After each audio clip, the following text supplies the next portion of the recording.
Hello' everyone, আজি হৈছে পহিলা বহাগ অৰ্থাৎ বহাগৰ প্ৰথমটো দিন আৰু মই সকলোলৈকে বহাগ বিহুৰ শুভেচ্ছা যাচিলোঁ। আৰু মই এতিয়া যাবলৈ ওলাইছোঁ শিৱসাগৰলৈ ৰংঘৰত বিহু চাম বুলি। ব'লকচোন চাওঁ ৰংঘৰত বিহু কেনেকৈ উদযাপন কৰা হয়। এয়া আমি গৈ আছোঁ শিৱসাগৰলৈ। যোৰহাটৰ পৰা শিৱসাগৰ পাওঁতে ইমান সময় নালাগিল বাৰু, যিহেতু ৰাস্তাটো খালিয়ে আছিলে সেইকাৰণে সোনকালে গৈ পালোঁগৈ। কিন্তু শিৱসাগৰত সোমোৱাৰ লগে লগে যিহে ট্ৰেফিক, আচলতে অসমৰ সকলো ঠাইৰ পৰা যে বিহু চাবলৈ বুলি মানুহ আহিছে সেইকাৰণে ভিৰটো বেছিকৈ লাগিছে। আৰু এয়া আমি গৈ আছোঁ গাড়ী পাৰ্ক কৰিবলৈ। এয়া আমি আহি পালোঁহি শিৱসাগৰ। ইমান ভিৰ, ৰংঘৰৰ ফালে গাড়ী ৰাখিবলৈ দিয়া নাই, আমি সেইকাৰণে তলাতল ঘৰৰ ফিল্ডত গাড়ী ৰাখিছোঁ। আমাৰ গাড়ীখন এখন ব্লেক কালাৰখন। এতিয়া আমি যাওঁ ৰংঘৰলৈ। এয়া আমি আহি পালোঁহি ৰংঘৰ। এয়া ফিল্ডত আয়োজন কৰা হৈছে, মুকলিকৈ পেণ্ডেল দিছে আৰু একদম ৰংঘৰৰ সন্মুখৰ ফিল্ডখনতেই পাতিছে বাৰু। ইমান ধুনীয়াকৈ দিছে পেণ্ডেলটো। এয়া ওচৰৰ পৰা বহুত ভিৰ হৈছে, দেখিছে মানুহেই মানুহ সকলো ফালে। আৰু এয়া আপোনালোকক দেখাইছোঁ। এয়া হৈছে মুকলি মঞ্চখন ওচৰৰ পৰা। ইয়াতে সকলোৱে বিহু নৃত্য প্ৰদৰ্শন কৰিছে, হুঁচৰি দল, জেং বিহু আদিয়ে।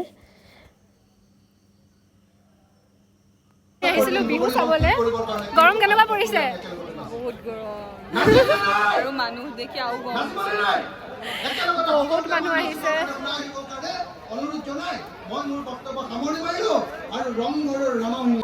এয়া তিনিচুকীয়াৰ জেং বিহু দল এটাই ইমান সুন্দৰকৈ বিহু গালে নহয়, শুনি বহুত ভাল লাগিলে। বহুত দিনৰ পিছত এনেকৈ বিহু চাই ইমান ভাল লাগিলে, কি ক'ম আপোনালোকক।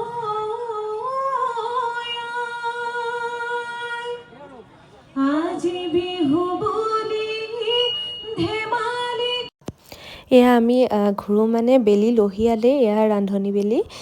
আকাশখন ইমান ধুনীয়া লাগে এইটো সময়ত। আপোনালোকৰ ভাল লাগেনে? কমেণ্ট কৰি জনাবচোন। আমি যোৰহাট আহি পাওঁ মানে আন্ধাৰেই হ'ল, দেখিছে এয়া। সেইকাৰণে দুইজনীয়ে বিহু গাই আহি আছোঁ যাতে আমনি নালাগক। আৰু ঘৰ আহি পাই দেখোঁ যে বিহু মাৰিবলৈ বিহু দল এটা আহিছে। আৰু আমাৰ ঘৰৰ ওচৰৰ ৰাইজো আহিছে সেয়া বিহু চাবলৈ। তাকে ইমান ভাল লাগিলে, তেওঁলোকে ইমান সুন্দৰকৈ নাচিছে।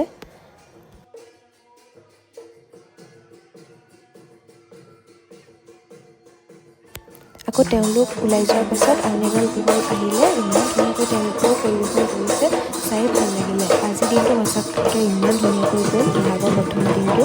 আপোনালোকৰ কেনেকৈ গ'ল আজি দিনটো কমেণ্ট কৰি জনাবচোন। আৰু লগতে যদি ভিডিঅ'টো ভাল লাগিল তেন্তে লাইক আৰু ছাবস্ক্ৰাইব কৰিব। ধন্যবাদ।